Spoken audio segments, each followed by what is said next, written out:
지난 주일에는 예수님이 예루살렘에 임박한 종말을 예고하시면서 동시에 모든 인류에게 하나님의 대심판을 예고하시는 것을 보았습니다. 말씀을 마치면서 주님은 이러므로 너희도 준비하고 있어라. 생각하지 않은 때에 인자가 오리라고 하셨습니다. 오늘 본문에서는 예수께서 두 비유와 한 예화를 들면서 어떻게 준비해야 되는지, 그리고 준비하는 자와 준비하지 않는 자의 그 끝이 어떠한지를 말씀하십니다. 첫 번째 비유는 열처녀의 비유입니다. 어떤 여인이 결혼을 앞두고 친구 10명을 불러서 신랑을 맞이하는 일을 맡아달라고 부탁하였습니다. 당시의 유대 결혼은 일주일가량 진행되고 신랑이 신부의 집에 와서 간단한 종교 예식을 치른 후에 신부를 데리고 이제 신랑의 집으로 가서 본 예식을 성대하게 치름으로써 결혼 예식이 끝났습니다. 지금은 청첩장에 장소, 시간 정확히 기재되어 있고 그 시간에 정확히 시작하고 한 30분이면 딱 끝나고 또 밥 먹고 해도 2시간이면 다 끝나지만 예수님 당시의 유대 사회에서 결혼 예식은 이제 멀리 떨어져 있는 마을들끼리 또 결혼을 하게 되는 경우가 많은데 신랑이 이제 그 먼 거리를 와야 되고 또 준비하고 출발하고 오는 길 여정에 어떤 일이 있을지 알 수가 없으니까 한 일주일 정도 시간적 여유를 두고 신부의 집에서 매일 밤 마을 주민들을 초대해서 신랑이 언제 올지 모르는데 오면 성대하게 맞아주려고 매일 저녁마다 이제 음식을 준비해 놓고 신랑이 오기를 기다리는 그런 결혼식이었습니다. 그래서 이 신부의 친구들, 들러리를 맡은 신부의 친구들은 등에 불을 밝히고 있다가 신랑이 온다는 소리가 들리면 얼른 나가서 그 신랑을 맞이하는 책임을 맡은 자입니다. 25장 3절 4절을 한번 볼까요? 우리 아동부, 학생부, 청년부 친구들이 한번 함께 봉독해 봅시다. 25장 3절 4절. 자, 찾았어요? 지금 소리 나는 거 보니까 안 열고 있었구나, 성경을. 자, 한번 같이 봉독합니다. 우리 교회학교 친구들만. 미련한 자들은 등을 가지되 기름을 가지지 아니하고 설기 있는 자들은 그릇에 기름을 담아 등과 함께 가져갔더니. 미련한 5 친구들이 있었어요. 그들은 등을 가져가면서 등에 있는 기름으로 충분하겠지 하고 여분의 기름을 준비하지 않았는데 5 처녀는 설기로 와서 등에 있는 기름으로 부족할 수 있으니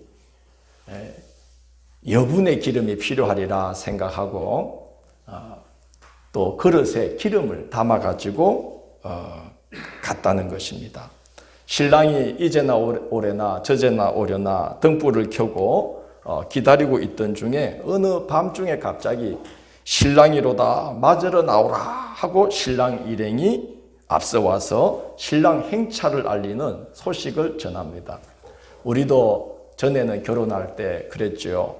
신부 집에 신랑 친구들이 가서 함 사시오 하고 외치면서 결혼이 시작되는 걸 동네방네 알렸어요. 저희도 결혼할 때 함을 질 친구들이 있어야죠. 그러니까 동료 전도사님들이 우리 지방에, 그때 저도 전도사였으니까 전도사님들이 함을 져줬어요. 그래서 지금 우리 장인 장모님 집 앞에 와가지고 함 사시오 하고 그렇게 막 때를 써가지고 용돈도 받으시고 그랬던 기억이 납니다. 저도 그렇게 파릇파릇한 20대 시절이 있었어요. 그래서 이제 기름을 준비한 친구들에게 기름을 좀 이제 그 신랑이 이제 오면은 이제 그 신랑 행차 소리를 듣고 이제 뛰쳐나가게 되는데 이 기름을 준비한 이 5 처녀들은 기름이 부족하지 않게 다 채워놔서 이렇게 등을 들고 나갔는데 등만 준비했던 처녀들, 그 기름을 충분히 준비하지 못하고 여분의 기름을 준비하지 않은 처녀들의 등불이 꺼져가는 겁니다. 그래서 기름을 준비한 친구들에게 기름을 좀 나눠달라 그렇게 부탁을 했어요. 그런데 그때 그 기름은 나눌 수 있는 기름이 아니잖아요. 왜냐하면은 기름을 나누다 보면 10등불이 다 기름이 모자라서 신랑이 오는 그 순간 등불을 켜서 맞이하지 못할 수가 있는 것입니다. 그래서 우리는 나눠줄 수 없으니 가서 사가지고 와서 기름을 채우라. 그래서 이 미련한 5 처녀가 기름을 준비하러 간 사이에 그만 신랑이 오고 말았던 겁니다. 처음부터 기름을 잘 준비했다면 얼마나 좋았겠어요?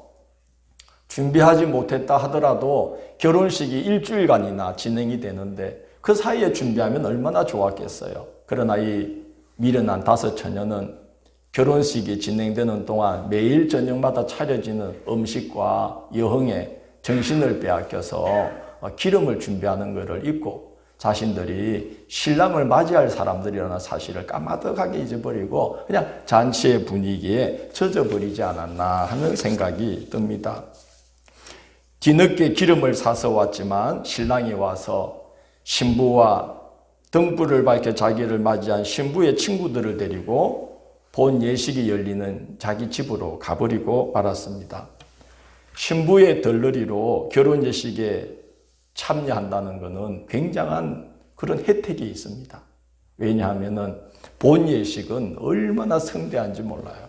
고대 사회에 참 먹기 힘든 음식도 잔뜩 차려져 있죠. 그리고 매일 농사를 지어야 되는 그런 시대에 그 긴 여행을 신부를 데리고 갔다가 거기다 신부를 이제 신랑 집에 데려다 주고 돌아오는 여정이 하루 이틀이 아니거든요. 그러니까 긴 안식을 누릴 수가 있어요. 그리고 그거보다 더 귀한 특혜가 있습니다. 여러분, 우리가 결혼식 때 젊을 때 결혼하기 전에 결혼식 초대받아 가면은 남자들은 결혼식장 가서 신부를 봅니까? 신부 친구들을 봅니까? 준무 집사님은 누굴 보았습니까? 신부 친구를 보는 거죠, 그죠? 그렇지 않습니까? 신부야 뭐 이미 벌써 짝이 정해졌는데 우리 다 독신인데 짝을 구해야 되니까 다 신부 친구들 보는 거예요. 저도 그랬어요. 여자분들은 신랑 봅니까? 신랑 친구들 중에 쓸만한 사람 있나 이렇게 보지요. 그렇습니다. 그렇게 이웃 마을 저 신랑의 그 집에 가게 되면 거기 젊은이들, 청년들, 그 청년들과 눈이 탁 맞으면 결혼할 수 있는 길이 열리는 거예요. 그렇기 때문에 이 뒤늦게 기름을 사가지고 왔는데 신랑이 떠나는 거예요. 그러니까 애원하지만 데려갈 수가 없다. 그래서 이제 그 좋은 모든 기회들을 놓쳐버리고 슬프게 울면서 이제 파장이 되어버린 그 신부의 결혼식 집의 마당에 우두커니 울면서 남아있는 게 이 미련한 5 처녀의 모습이 되었습니다. 그들은 결혼이 진행되는 동안 본 예식에 들어갈 준비를 했어야 했지요. 신랑이 오는 때는 준비하는 때가 아니라 준비된 채로 맞이해야만 되는 때입니다. 예수님은 10처녀의 비유를 끝맺으면서 지금은 천국문이 열려 있으나 한 번 닫히면 아무리 애원하고 탄원하고 변명을 해도 다시 열릴 수 있는 것이 천국문이 아니다. 그렇게 말씀합니다. 복음성가에 그런 복음성가도 있지 않습니까? 구원의 문 닫힌 후엔 들어가고 싶으나 한 번 닫힌 구원의 문 또 열려지지 않으리. 구원으로 인도하는 그 좁은 문 들어가 영생으로 인도하는 그 생명길 갑시다. 조질사님 인도할 때는 열심히 하더만은 구원의 문 닫힌 후엔 들어가고 싶으나 한 번 닫힌 구원의 문 다시 열려지지 않으리. 우리가 이렇게 웃으면서 찬양하지만 심각한 찬양입니다. 지금이 기회의 시간입니다. 명심해야 됩니다. 미루는 것이 습관이 된 사람은 변화되기 어렵습니다. 내년부터 기도 생활 해야지. 내년부터는 성경 봐야지. 내년에는 마음 잡고 교회 열심히 다녀봐야지. 자, 제가 여쭤볼게요. 내년에 오늘이 되었어요. 오늘과 환경이 달라질까요? 생각해 보십시오. 내가 처한 환경도 다르지 않습니다. 내 주변의 사람들도 달라지지 않습니다. 여러분, 내년이 된다고 해서 우리 교회 분위기가 확 바뀝니까? 똑같습니다. 여러분의 가정 분위기가 여러분 신앙을 열심을 낼 수 있도록 바뀔까요? 똑같습니다. 여러분의 직장 상황이 여러분 신앙생활 좋게 하도록 바뀔까요? 똑같습니다. 내년의 그날도 하루를 구성하는 환경은 지금 오늘과 별반 다르지 않다 하는 것입니다. 그렇기 때문에 변화되려면 지금 내가 작은 일에서부터라도 변화를 시도해야 됩니다. 지금이 기회입니다. 지금이. 우리에게 이렇게 잔치가 열리고 있을 때에, 삶의 잔치가 열리고 있을 때에 지금이 기회예요. 마음을 좋게 쓰시고 할렐루야. 지금 입술의 열매로 복을 받을 수 있도록 좋은 말을 시작하시고 할렐루야. 작은 헌신이라도 지금 시작하시고 작은 변화라도 오늘 당장 시도하고 그걸 매일 지속해 나가야 합니다. 문이 닫히면 기회가 없습니다. 지금 기름을 준비해야 될 때입니다. 내년이 아니라 오늘, 지금 준비하는 거예요. 지금 준비된 자에게 하나님은 내년에 주시려고 숨겨놓았던, 감춰놓았던 크고 엄밀한 일들을 내년에 나타내 주실 겁니다. 저는 그렇게 기도하고 있어요. 주님, 올해 코로나 때문에 꽁꽁 감춰두었던 크고 엄밀한 일, 크고 놀라운 일들을 새해 교회와 성도들의 가정과 그들의 삶 위에 놀랍게 나타내 주십시오. 지금 기도해야 됩니다. 지금 기도해야 됩니다. 지금 준비해야 됩니다. 지금이 기회입니다. 지금이 기름을 준비할 때입니다. 등은 우리가 다 준비됐잖아요. 예수 믿고 교회 다니지 않습니까? 우리는 신랑 되신 예수님을 맞이할 자로 이미 택함받고 부름받았습니다. 그런데 오늘 예수님의 비유의 말씀을 잘 살펴보면 기름을 준비하지 않으면, 등은 준비되었으나 기름을 준비하지 않으면 본 예식에 참여할 수 없게 된다는 거예요. 여러분, 본 예식이 뭘 비유하는 거겠습니까? 하나님의 나라에 들어갈 수 없다는 거예요. 우리가 여기 그리스도의 나라는 이름으로 함께 모여서 예배드리고 교회 공동체를 이루어서 천국의 예비잔치를 우리가 지금 참여하고 있지만 본잔치에 들어가게 되는 자들도 있고 이 중에 본잔치에 들어가지 못할 자들도 있다는 사실이에요. 졸지 마시고 좀 심각하게 들으셔요. 그 사실을 인정하십니까? 잘 생각해 봐야 될 문제입니다. 우리가 참여해야 될 자리는 신랑의 집이 있는 본잔치지 신부의 집에서 신랑을 기다리고 있는 예비잔치가 아니란 말입니다. 지금 이건 예비잔치입니다. 본잔치가 우리를 기다리고 있다는 것을 알고 지금 오늘 그 잔치에 기름을 준비하는 그런 지혜로운 자들이 되어야 합니다. 두 번째 비유는 달란트 비유입니다. 25장 14절에서 19절을 한번 우리 학생부하고 저하고 교독합니다. 우리 학생분들은 목사님 설교 나눔하기로 했죠? 학생들 왜 대답을 안 해요? 설교 듣고 여러분이 이제 서로 큐티 나누기로 했다면서요. 설교 잘 들어야 돼요. 교독합니다. 25장 14절에서 19절. 또 어떤 사람이 타국에 갈 때 그 종들을 불러 자기 소유를 맡김과 같으니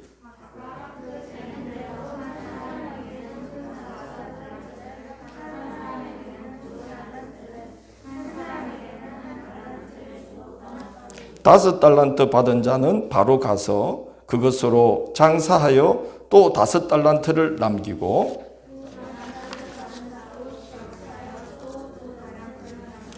한 달란트 받은 자는 가서 땅을 파고 그 주인의 돈을 감추어 두었더니 오랜 후에 그의 종들의 주인이 돌아와 그들과 결산할세. 아멘.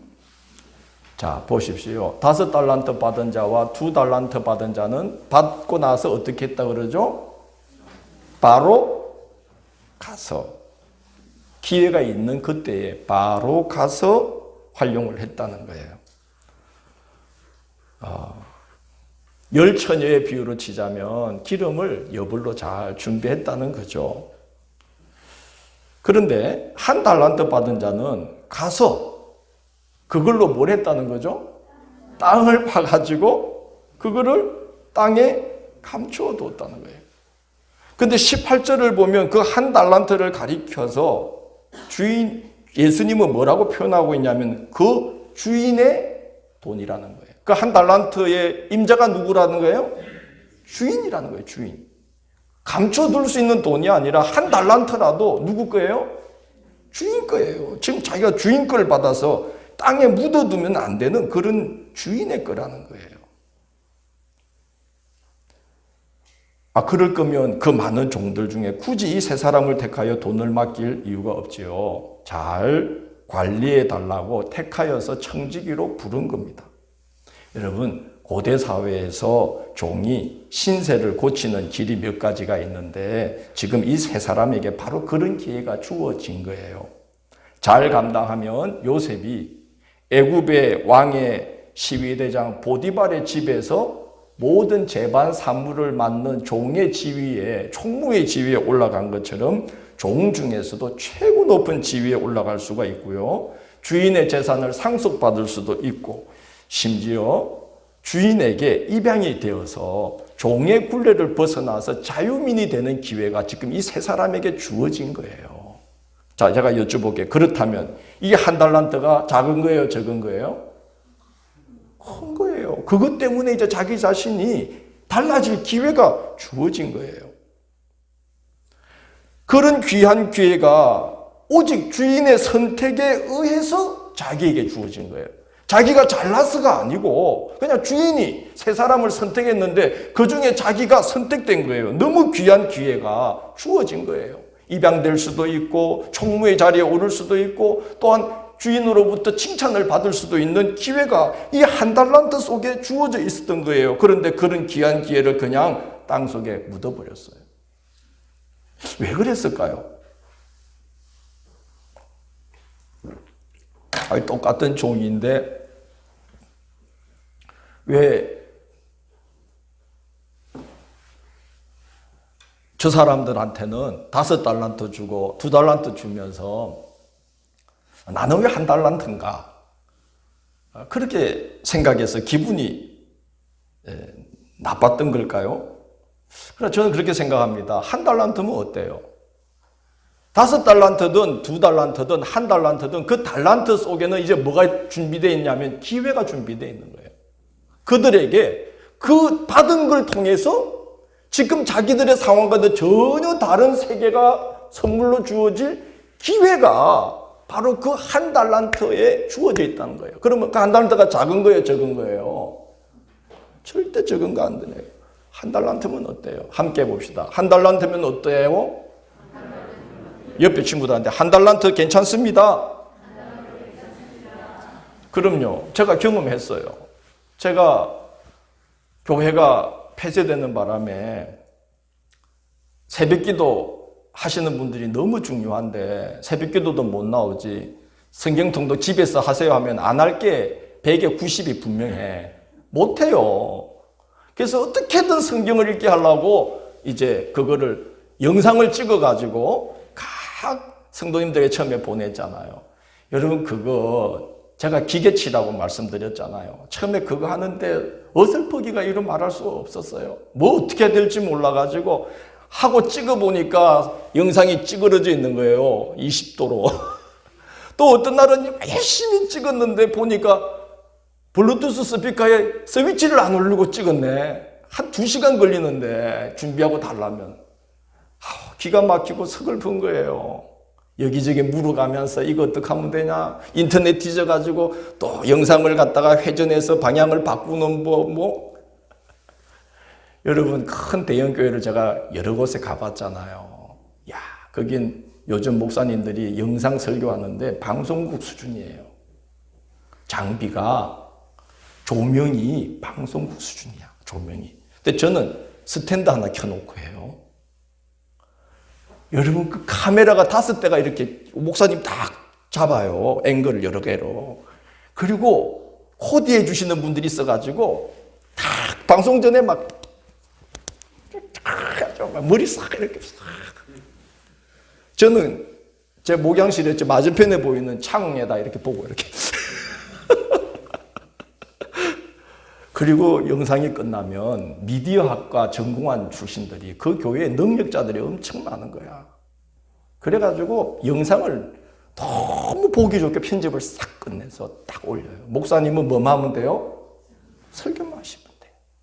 저는 설교하고 스위치 켜고 스탠드 켜고 영상 찌그러지면 다시 돌리고 혼자서 붙이고 장구치고 하는데 조회수나 많이 나오면 위로를 받는데 서글퍼기가 이루 말할 수가 없는 거야. 큰 교회 목사님들은 능력자들이 포진해가지고 막 설교만 하면 쫙쫙쫙 매주 나오는데 이건 혼자서 다 하자니 이게 막 기가 막힌 거예요. 그래서 아휴 그만둘까 그랬는데 가만 보니까 그 영상 설교에 들어와서 영상을 보시는 그 몇몇 소수들이 너무 귀한 거예요. 주일학교 꼬맹이가 들어와서 그걸 갖고 큐티를 하고 있잖아요. 할렐루야. 내가 어떻게 그만둬? 우리 기도하시는 분들이 그걸 갖고 또 묵상을 하잖아. 어떤 자매는 우리 교인이 아닌데 어떻게 그걸 알게 됐나 봐. 그래가지고 자기가 학생부를 기도하는데 이제 로마서를 자기가 가르칠 차례가 됐는데 로마서가 너무 어렵더라는 거야. 그런데 마침 제가 지난주에 로마서를 딱 들어가는데 너무 좋더래. 그래가지고 목사님 감사합니다 해가지고 연락이 왔어. 제가 조회수가 얼마 안 돼도 사명이 느껴지는 거예요. 그 큰 교회 교회는 다 5달란트야. 장비도 5달란트, 스텝도 5달란트, 교회도 5달란트, 심지어 목사님도 설교를 얼마나 잘하는지 내가 보고 있다가 내가 은혜를 받아, 목사가. 목사님도 5달란트. 근데 나는 다 1달란트야. 나도 1달란트. 사투리 써가면서 설교를 하고. 그럼 어때? 1달란트면? 아휴, 참 안 맞는다. 1달란트면? 어때? 하는 거지. 근데요, 너무 재밌는 일이 벌어졌어요. 우리 진주지방 교육부에서 저한테 전화가 왔어요. 총무님이.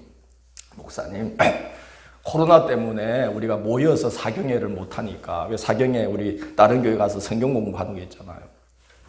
사경회를 못하니까 목사님 영상 제가 어떻게 하다 봤는데 목사님 딱 그렇게 해주시면 됩니다. 그냥 목사님 목양실에서 감리교회와 장로교회에 대한 그 역사나 차이점을 영상으로 딱 만들어서 올려만 주시면 저희가 그걸 각 교회에 주소를 보내서 이번에 온라인으로 영상 사경회를 하기로 했습니다. 그래서 저는 이제 한 5, 6명 중에 1명인 줄 알고 그냥 준비했어요. 근데 보니까 이제 그냥 제 혼자 하는 거예요, 메인으로. 올렸는데 재밌는 일이 벌어졌어요. 목사님들이 전화가 오는 거예요. 목사님, 그거 어떻게 하면 돼요? 자막은 어떻게 넣어요? 무슨 소리가 탁 하면 좋던데, 마이크는 뭐 써요? 예, 저는 블루투스 마이크 보야 101 씁니다. 아주 제가 이제 탁.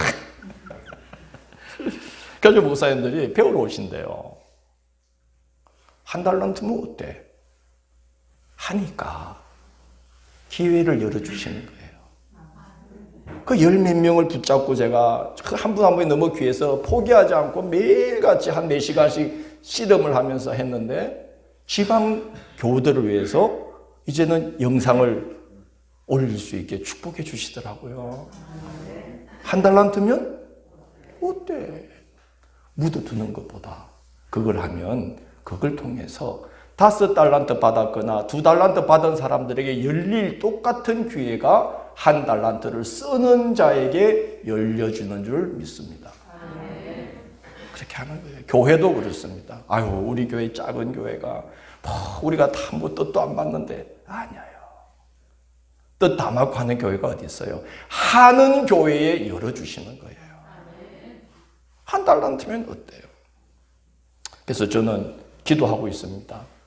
내년에는 이제 타이틀을 바꿔서 함양제일교회 성경통독 매일 그렇게 올리는데 내년에는 주님과 동행하는 매일 성경통독 그렇게 해서 이제 창세기에서부터 요한계시록까지 내년에는 다시 한번 완주를 해보려고 합니다.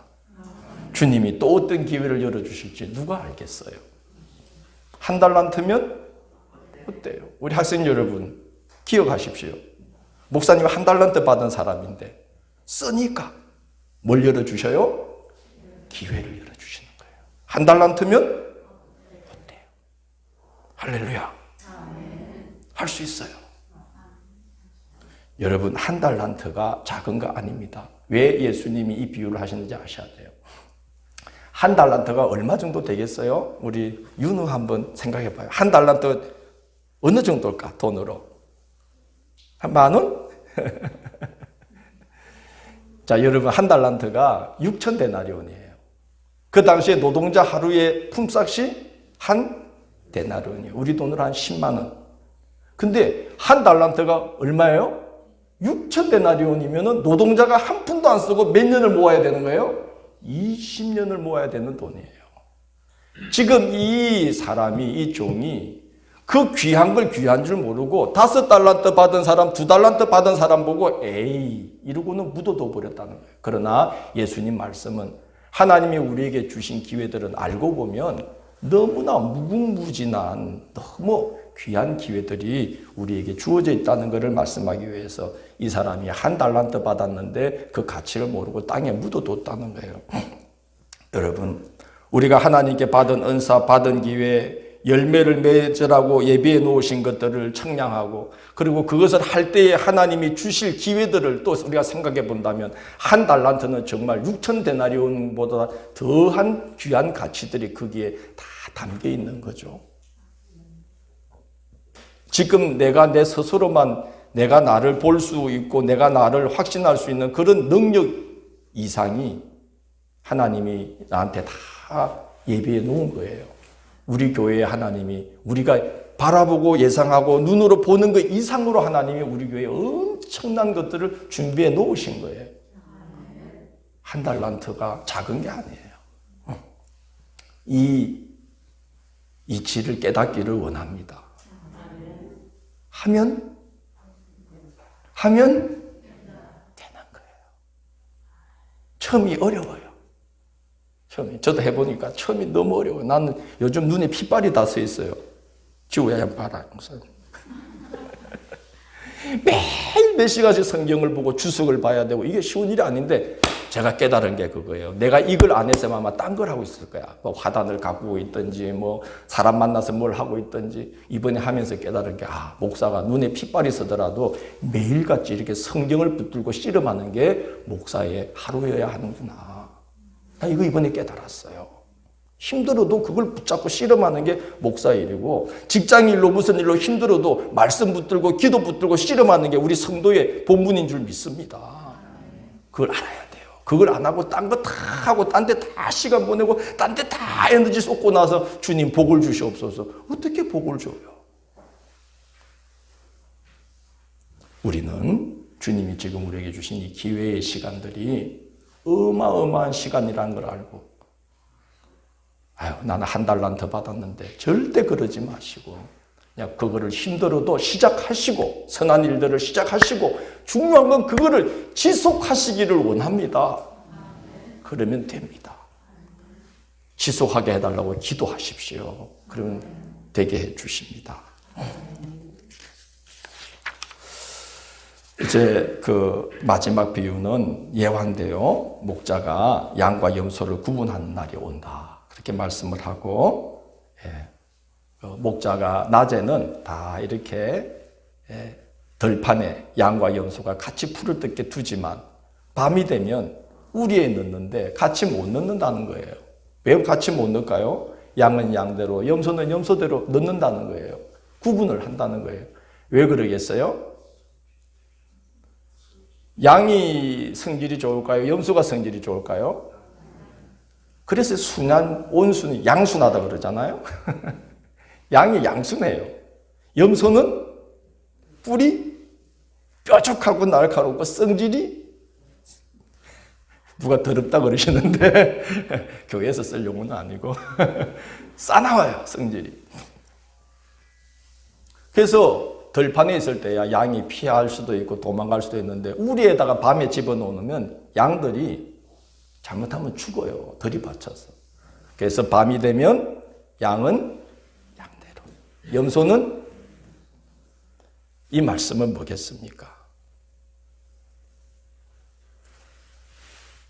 예비잔치에 이제 본잔치가 기다리고 있는 예비잔치가 있듯이 지금 우리가 다 같이 있는 것 같지만 주님이 때가 되면 주님의 나라에 양과 염소를 같이 넣을 수가 없으니까 양은 양대로, 염소는 염소대로 넣는데 오늘 보니까 성도로서 해야 될 본분, 지극히 작은 자 하나를 주님 섬기듯이 하면은 주님이 그걸 선한 양으로 알고 마지막 때에 양의 우리에 넣어주신다는 거예요.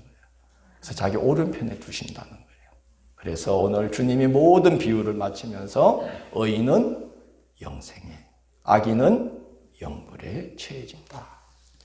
오늘 제가 이 말씀을 준비하면서 지난 주간에 묵상했던 로마서 중에 로마서 16장이 생각나서 우리 오늘 처음에 같이 읽었어요. 바울이 로마서 교회에 편지를 보내면서 그동안 자기를 도와주었던 여러 성도들이 지금 여러 사연 중에 시간이 지나면서 흘러 로마 교회로 흘러 들어가서 로마 교회에 있는데 바울이 편지를 쓰면서 그 로마 교회에 자기를 그동안 도와주었던 지인들이 거기 있으니까 그분들에게 인사를 전해 주십시오 하면서 로마 교회 성도들에게 문안해 주십시오. 나를 대신해서 문안해 주십시오 하고 인사하는 게 로마서 16장이었어요. 근데 그분 한 분 한 분들 그 면면을 보면요. 갱그리아 교회의 집사 베베는 바울의 편지를 로마 교회에 전하는 수고를 마다하지 않았는데 이제 그 바울이 고린도 교회를 세울 때 그리고 3차 전도 여행 중에 잠깐 고린도 교회에 들려서 3개월간 머물 때에 이 갱그리아 교회의 베베가 바울의 든든한 후견인이 되었고 그리고 그 고린도 교회 성도를 돕는 든든한 후견인 역할을 했다는 거예요.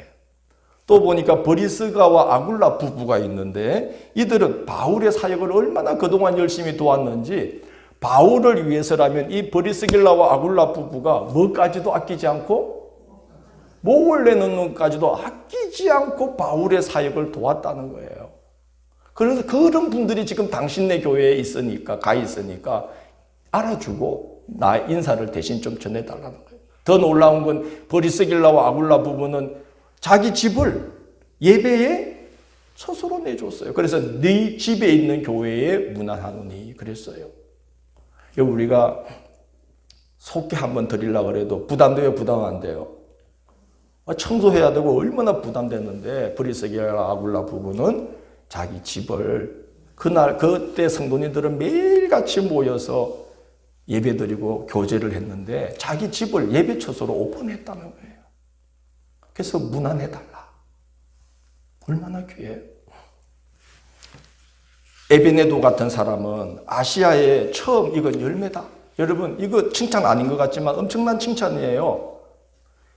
바울 사도가 소아시아 지방에 가서 전도를 했는데 그때 예수를 믿기로 작정한 사람 에베네도라는 사람이 있었는데 이 에베네도가 시간이 한참 흘러서 지금 여기저기 생활 터전을 따라서 다니다가 지금 로마 교회까지 가 있는데, 지금 그 로마 교회에 가기까지도 이 에베네도가 처음 받아들인 이 믿음을 그때까지 어떻게 했다는 거죠? 지키고 있었다는 거예요. 그래서 너무 귀해서 그는 아시아의 처음 익은 열매니라. 여러분, 우리가 코로나 때문에 지금 한국교회 성도들이 20% 정도가 교회를 안 다니고 있답니다. 코로나 하나 가지고 교회가 이렇게 휘청거리고 성도들의 믿음의 양태가 변질되어 가지고 지금 온갖 그런 이단적인 생각들에 빠져가지고 정상적인 신앙들이 흔들리는 이런 상황이 왔는데, 초대교회로부터 지금 우리 이르기까지 2000년 동안 교회가 얼마나 많은 사연들이 있고요. 초대교회는 더군다나 예수 믿으면 사회에서 추방당하는 일까지 있었던 그때에 이 에베네도가 처음 익은 그 열매를 끝까지 변질치 않고 믿음을 지키다가 지금 로마 교회까지 가 있다는 거예요. 귀한 분입니까? 귀하지 않은 분입니까? 귀한 분인 거예요. 교회가 2000년 역사가 흘렀는데 수많은 사연이 있는데, 교회가 위기에 처한 일들이 한두 번이 아닌데, 그 복음의 역사가 지금 우리에게까지 와서 이 신앙의 세계가 우리에게까지 전해질 수 있었던 이유가 뭐겠어요? 바로 이런 성도들이 있었기 때문에 가능한 거예요.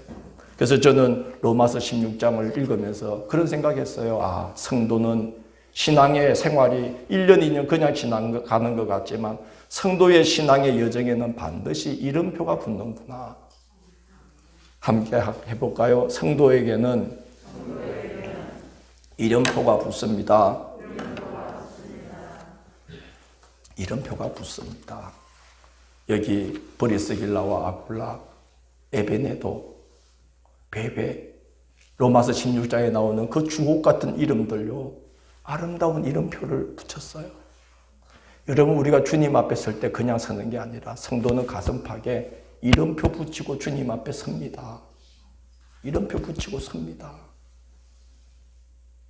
잘 준비되시기를 바랍니다. 기름을 준비하셔요. 기름. 달란트를 썩히지 말고 부디 지금부터 사용하기 시작하셔요.